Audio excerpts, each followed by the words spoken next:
안녕하세요. 여섯 번째 주 강의 이제 시작하도록 하겠습니다. 어, 그 김동주 원장님이 말씀하시는데 제 영상이 너무 얼굴이 크게 나온다 그래서 지금 오늘은 좀 멀찌감치 지금 두고 좀 녹화하고 있습니다. 어떻게 이제는 좀 보시기 편안하신가요? 이 정도, 뭐 괜찮을 것 같아요.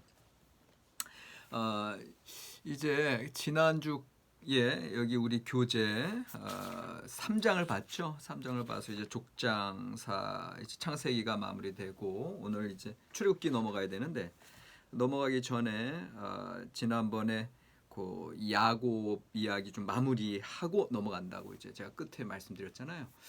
어, 그 일단은 지난주에 요셉과 그의 형제들을 좀 비교를 했죠. 그래서 요셉은 하나님께서 provide 해주시는 하나님의 뜻에 따라서 providence, 섭리를 쫓아가는 삶을 살았다. 그런데 그 형제들은 provide는 provide인데 본인들이 provide 하는 그래서 provisions, 밥, 이 세상의 떡, 이 세상의 것들을 좀 연연해하면서 이렇게 살았다 이제 그런 얘기를 했는데 그래서 결국은 진정한 화해의 힘은 그런 providence 하나님의 섭리를 쫓고 하나님의 관점으로 믿음의 삶의 관점으로 살아가는 거 요거를 지난 시간 끝에 좀 묵상을 했었고요. 야곱의 경우 형 에서와 그렇게 극적인 상봉을 했음에도 불구하고 진정한 화해이기보다는 adjustment, 단순한 어떤 적응 내지는 조정 그걸로 이제 끝나버렸다라고 하는 거에 있어서 야곱에게는 무엇이 문제였겠느냐 이제 이런 거를 제가 여운을 좀 남겼었거든요.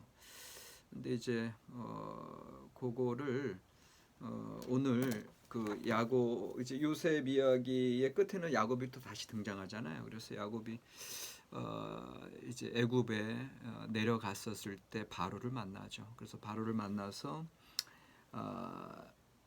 그 바로가 야곱에게 묻되 내 나이가 얼마냐 이렇게 물어보잖아요. 이게 창세기 47장 8절. 그때 9절에 야곱이 이렇게 대답하죠. 바로에게 아뢰되 내 나그네 길의 세월이 130년이니이다. 내 나이가 얼마 못되니 우리 조상의 나그네 길의 연조에 미치지 못하나 험악한 세월을 보내었나이다 하고 옛날에 제가 이제 한 중학교 때쯤인 것 같은데 저희 아버지가 설교하실 때 요 말씀을 가지고 깊게 묵상을 하시는 게 아직도 기억이 나요. 뭐 자세한 건 기억이 안 나는데 제 아버지가 이제 말씀하시면서 그 험악한 세월, 그러니까 우리 인생 전체의 어떤 일반적인 보편적인 삶을 돌이켜 보시면서 뭔가 우리 인생에 힘들고 어렵고 고된 삶들에 대해서 이렇게 절절하게 말씀하시고 그렇기 때문에 우리는 하나님을 의지할 수밖에 없는 존재다. 이제 그런 설교하신 게 이제 생각이 나면서 제가 이 신학적인 차원에서 다시금 이 말씀을 접하면서 그 족장들이 그 신앙의 성장 과정들이 다 이제 우리가 쭉 살펴보잖아요. 아브라함도 그랬고 이삭 같은 경우는 처음부터 끝까지 순종의 사람 일관적이었지만 야곱의 경우에 그러니까 아브라함이 이삭을 모리아산에서 바칠 때 내가 비로소 여호와를 경외하는 줄 알겠노라. 그렇게 하나님께서 말씀하셨을 때 아브라함의 신앙이 가장 그 지점에서 절정을 이루었다면 제가 보기에는 야곱의 신앙은 바로 오늘 창세기 47장 9절에서 바로를 만났을 때 자기의 삶을 돌이켜 보면서 험악한 세월을 보냈습니다. 이거 자체가 본인이 그냥 평생 아둥바둥 야곱 발 뒤꿈치 붙잡고 태어난 존재로서 때때로 그 힘들고 어려운 가운데 하나님께서 나타나셔서 베델의 사다리 꿈 또 브니엘에서의 씨름 그렇게 나타나셨지만 그럼에도 불구하고 여전히 그의 어쩔 수 없는 인간의 본성 계속 계속 어떤 생존 경쟁, 그리고 머리를 먼저 써서 약삭 빠르게 그래서 뭔가를 쟁취해야 되는 어떤 그러한 자기의 삶을 돌이켜 보면서 험악한 세월을 지냈다. 그렇게 고백하는 이 순간에 130살 먹은 야곱에게 있어서 오히려 이것이 그의 신앙의 절정이 아니겠느냐. 왜냐하면 여기서 비로소 우리 조상의 나그네 길에 연조에 미치지 못한다. 그러니까 아브라함과 이삭 그 아버지와 할아버지의 삶, 물론 여기서는 이제 내 나이가 얼마 못 되니 이제 나이의 연소함 130세인데도 불구하고 나이 연소함도 얘기하지만 우리 조상의 나그네 길에 연조에 미치지 못한다.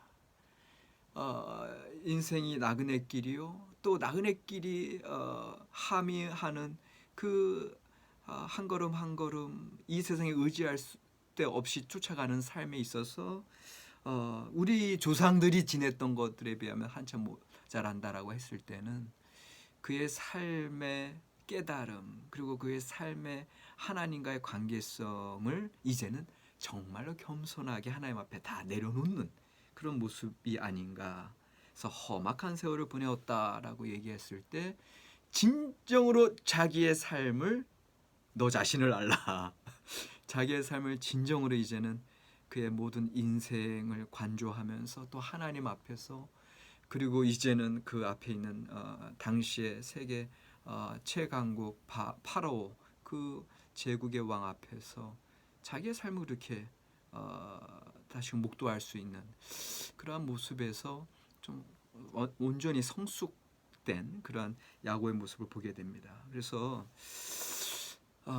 저는요, 이 험악한 세월을 보낼 수밖에 없었던 야곱, 더군다나 예수 만나기 전에 브니엘에서 그 야복 강가에서 그 이제 경계 경험이거든요.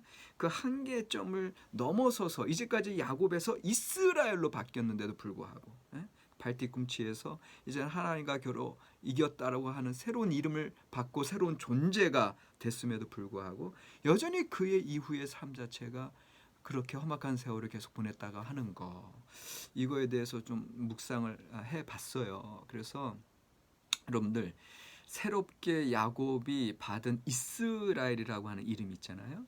그 이스라엘이라고 하는 이름 자체가 우리 이제 성경에서는 하나님과 겨루 이겼다라고 이제 나오지만 그게 이스라엘해서 사라라고 하는 단어의 이제 미완료형이거든요. 근데 이스라엘, 엘은 하나님이고.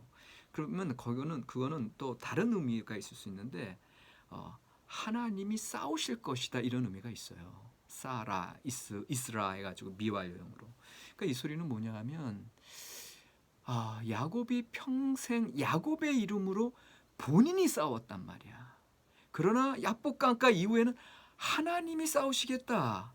마치 요셉이 하나님께서 제공하시겠다. 하나님이 허락하신 하나님의 시간표와 하나님의 능력으로 하나님의 계획도로 살아가는 삶, 그러한 삶을 이미 야곱은 야복강가에서 허락받았단 말이에요. 그래서 야곱아, 이제 너 더 이상 네가 아둥바둥 네가 싸우지 말고 네가 밥벌이 프로비전스에 연연하지 말고 이제는 프로비던스 하나님의 섭리대로 살아가라. 이제는 내가 대신 싸워줄 것이다라고 하는 그런 하나님의 약속을 야복강가에서 받았다는 거죠. 그러나 야곱은 그 이후에도 여전히 형 에서를 쫓아가지 아니하고 여러 가지 또 시행착오들을 겪고 결국은 나중에 그 아들들에게 속임을 당하고 요셉을 팔고 또 베냐민까지 또 끌려가게 된 이런 모든 삶 자체가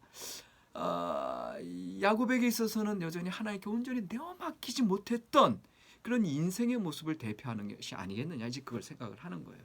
그러니까 그런 면에서 우리의 인생 자체가 결국은 하나님께 전적으로 내어 맡겨야 되는 삶인데 그러하지 못했을 때 결국은 우리 삶이 험악한 세월의 삶이 되지 않겠느냐.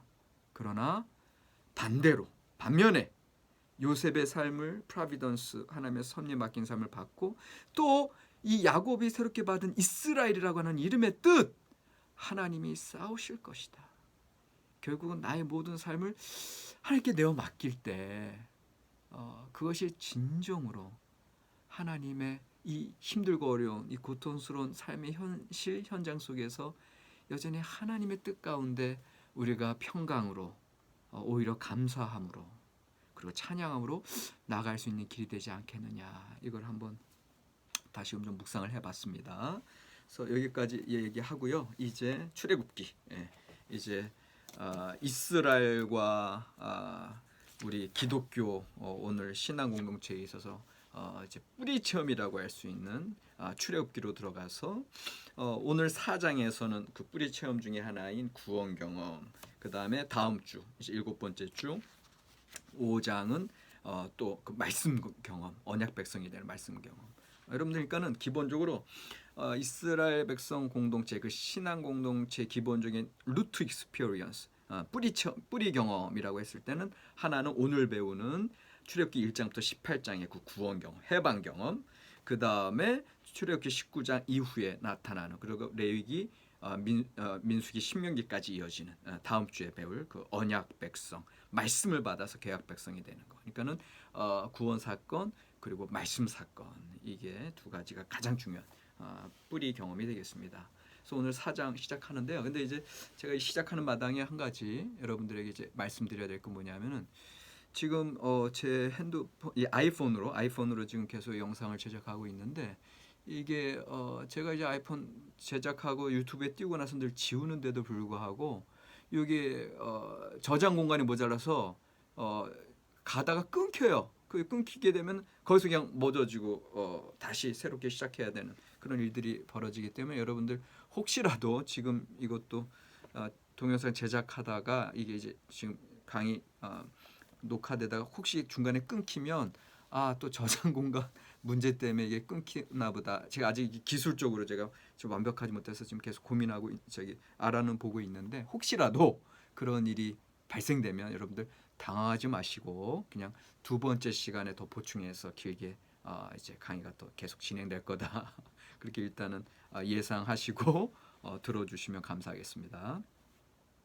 오늘 교재 이제 168쪽입니다. 4장 속박 탈출 광야에서 범위는 출애굽기 1장에서 18장, 그리고 시편에 이제 출애굽 경험이 고백되고 찬양되는 시편 일부들이 되겠습니다. 그래서 오늘 이제 요 4장에서 이 저자가 이제 이야기하고자 하는 가장 중심적인 이제 두 가지가 하나님에 대한 거예요. 하나님에 대해서 또 새롭게 이제 발견하고자 하는 것은, 일단은 기본적으로 우리의 부르짖음에 응답하시는 하나님, 이거 기억해 주시고요. 우리의 부르짖음에 응답하시는 하나님. 그러니까는 출애굽 역사 자체가 이 이스라엘 백성들이 이스라엘 백성들이 이렇게 탄식하고 짜악, 히브리어예요. 짜악 하면 부르짖는 거. 그들의 고통으로 탄식하고 부르짖을 때 여호와 하나님께서 이를 들으셨더라. 그게 구원의 시작입니다. 그러니까는 참 요게 되게 아주 중심된 신학적인 논점을 우리에게 주고 있어요. 하나님의 구원은 우리가 탄식할 때 들으심으로 시작된다는 거예요. 그러니까 우리 입장에서는 가장 힘들고 어렵고 절망의 상황이에요. 근데 그때 사실은 이스라엘 백성들은 그때는 하나님도 몰랐잖아요. 그러니까 하나님께 향하지도 않았어. 그런데 그냥 힘들고 어려워서 너무 힘들다 탄식하고 절규할 때 여호와께서 이를 들으셨더라. 오늘 책에서는 왜 들으셨어? 아브라함과 이삭과 야곱에게 약속하신 하나님의 신실하심이, 하나님의 성실하심이 그 자손들에게 드러난 그 고통과 이제 하나님이 장차 이루시고자 하신 그 약속의 놀라운 계획 속에서 그들의 부르짖음을 들으시는 거죠. 그래서 우리의 부르짖음에 응답하시는 하나님, 이게 이제 첫 번째 논점이고, 두 번째 논점은 오늘도 여전히 새로운 창조를 이루시는 하나님입니다. 오늘도 여전히 새로운 창조를 이룬다. 여러분들 참 재밌어요. 이 책의 특징인데 모든 걸 창조 신학적인 시각에서 봐요. 그러니까는 사실 출애굽기 오늘 이야기하는 1장부터 18장은 사실은 창조 경험보다는 구원 경험이잖아요. 그러니까는 이 구원 체험의 이 한 가운데에서 여전히 창조 신학을 얘기하는 게 이 책의 저자들이거든요. 그래서 여기서 이제 이따가 나오겠지만 이미 이 출애굽기 시작하면서 바로가 그 중다해지는 히브리 백성들의 남자 아이를 이제 쳐 죽여라고 하는 것 자체가 벌써 창조 질서를 역행한다는 거죠. 그것을 벌써 이제 창조 신학적으로 이야기하고 있고요. 그리고 바로가 그 자기의 권력 중심으로 다른 이방 백성들을 다 노예로 끌려와서 탄압하고 그들의 노동력을 착취하는 것 자체가 벌써 하나님께서 선하게 지으신 이 창조 질서에 위배되는 거죠.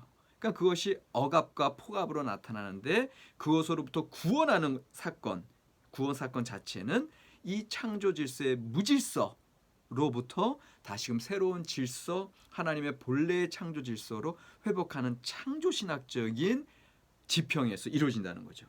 그런 면에서 그러한 하나님의 구원 사건 자체가 창조 역사 가운데 드러나 있고 오늘도 여전히 구원이 필요한 자리에는 이미 그 창조 질서가 깨어진 곳이고 그래서 계속해서 하나님의 새로운 창조가 필요하고 이것이 이제 우리 기독교 신학 공동체에 있어서 이제 예수 그리스도의 구원 사건을 통해서 계속해서 우리의 삶 속에서 새로운 창조가 이루어져야 된다는 거. 이것이 이제 가장 큰 이제 사장에서 얘기하고자 하는 그런 신학적인 주제가 되겠습니다. 그래서 이제 그런 큰 프레임을 여러분들 이제 가지시고 한번 쭉 이 내용을 한번 따라가 보도록 하겠습니다. 여기 당장에 168쪽에 그렇게 시작하고 있잖아요. 그 첫 번째 단락 통과하고 두 번째 단락 168쪽. 출애굽기에 나타나는 하나님의 승리는 창조를 위협하는 혼돈의 세력을 물리친 우주적인 승리이다. 이렇게 나오죠. 그러니까 이게 그 이제 출애굽기 이제 15장에 그 홍해를 이제 가르는 사건, 이제 홍해를 쫙 통과하는 사건, 그거 자체도 그거 단지 그 사건 하나의 특정한 사건으로 끝나는 것이 아니라 그 사건 자체는 벌써 이 전체 창세기 이 오경 전체에 하나님 어떤 창조 신학적인 그런 맥락과 이어져 있다라는 거죠. 보편적인 우주적인 하나님의 섭리. 왜? 처음 창세기 1장에 어떻게 시작되는데 처음에 무질서와 혼돈 하나님께서 처음에 태초에 천지를 창조하시기 전에 하나님의 신이 수면 위에 운행하셨느니라 라고 했을 때 그 수면은 곧 혼돈을 상징하고 물 이제 구약 성경에서 이제 이런 우주적인 이런 차원에서의 물 바다는 혼돈을 상징하거든요. 그러니까는 이것이 여전히 이 출애굽기에서 그 홍해도 물 그런 무질서의 모티프와 연결이 되어 있는 거예요. 그래서 신학적으로 봤을 때는 이것이 단순한 이스라엘 백성을 마른 땅으로 통과시키고 그 애굽의 백성들을 그 군사들을 수장시키는 그런 단순한 구원 사건 하나에만 끝나는 것이 아니라 그것이 전체 창조 신학 전체에 있어서 하나님께서 무질서 혼돈을 물리치시고 그 가운데 새로운 질서를 내시고 하나님의 구원을 이루신다고 하시는 그러한 사건과 연결되어 있다. 그러니까는 여러분들 이것만 잘 아셔도 이 책 지금 길게 이제 4장이 진행되고 있지만 여러분들이 가장 중심적인 핵심 포인트를 갖고 가는 거예요. 예. 그러니까는 구원 신학 자체가 창조 신학이라고 하는 큰 테두리 안에서 이루어지는 것이고 항상 그 창조 세계를 위협하는 무질서와 혼돈의 세력, 요것이 어떻게 보면 이제 죄의 문제고 무질서의 문제고 폭력의 문제고 그런데 그것으로부터 다시 하나님의 질서, 하나님의 뜻으로 그래서 새로운 창조 세계, 하나님의 창조 질서로 들어가는 거, 회복하는 거 이거 자체가 구원의 의미다. 이 정도만 여러분들 아셔도 상당히 창조 신학과 구원 신학이 이제 부드럽게 연결이 되고 있습니다. 그리고 이 책의 저자들은 계속 그 얘기를 요 4장에서도 하고 있습니다. 169조. 자, 이 출애굽 경험이 얼마나 중요하냐면 세 번째 줄에 보니까 그리스도교 공동체도 역시 출애굽 경험을 중요한 의미로 여기고 한 줄 떨어져서 세례를 받을 때도 이 홍해를 통과하는 왜 홍해를 통과하면서 이 죄악의 세력들 애굽의 군사들이 대표되는 그러한 죄악의 세력이 물에 수장되고 우리는 다시금 하나님의 사람으로 새롭게 구원 백성으로 거듭나는 새롭게 나는 그런 세례 예식에서 출애굽 경험이 새롭게 갱신되는 거죠. 요거를 우리가 볼 수 있고요. 그 다음에 그 둘째 주 내려오니까 예수도 애굽에서 불려졌다. 이제 이런 얘기는 계속 나와요. 그 다음에 자신을 다음 줄에 자신을 유월절 어린 양과 동일시하면서 최후의 만찬을 제자들과 나누는 장면. 그러니까는 결국 아까 제가 말씀드렸잖아요. 기독교 신앙의 뿌리 경험 두 개. 구원, 이 출애굽의 구원 경험, 그 다음에 신의 산에서의 말씀 경험. 그러니까는 결국은 예수 그리스도 신약 성경에서도 그 예수님 당신 자신이 출애굽의 그 유월절 어린 양의 그런 구원 경험, 그 십자가에 달려 돌아가신 본인 당신 자신이 어린 양으로서 희생되신 그 사건을 구현하시잖아요. 그리고 동시에 예수님 당신 자신이 말씀으로 나는 생명의 떡이다 하늘로 떨어진 만나 말씀으로 또 복음 사역 증거하시고 하나님의 천국 복음을 계속 전하시고 그러니까 결국 예수 그리스도 안에서 이 구원 두 가지 뿌리 경험, 구원 경험과 말씀 경험이 이루어지고 있는 것을 여러분들 쭉 연결하실 수가 있습니다. 출애굽 읽기 넘어가서 171쪽 이제 요 4장은 기존에 우리가 얘기했던 그런 역사 비평에 대한 관점들을 많이 이제 완화시켜서 좀 쉽게 설명하려고 노력하고 있어요. 그래서 171쪽의 정경적 읽기 보면 그러니까는 이 책 저자들이 이렇게 사실은 이게 정경적 읽기를 하는 거고 그다음 뒤에 좀 가면은 그 나레이티브 이야기 읽기 나레이티브 이제 문학적 읽기라 그랬죠. 그렇게 이제 두 가지 관점에서 가요. 그러니까 요새 신학 대세는 이거예요. 그 정경적인 읽기, 그 다음에 문학적인 읽기, 이제 이야기 비평 쪽으로 이제 가는데 사장이 아주 전형적으로 그렇게 흘러가고 있다. 이 정경적 읽기에서 보면은 이게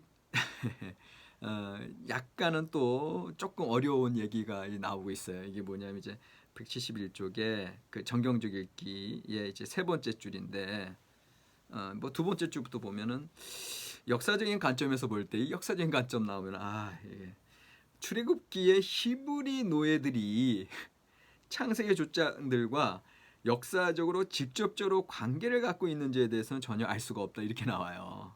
그러니까 이게 다분히 되게 학문적인 실제 과학적인 접근이에요. 왜냐하면 그게 증명이 안 돼요. 왜? 우리 성경에서 봐.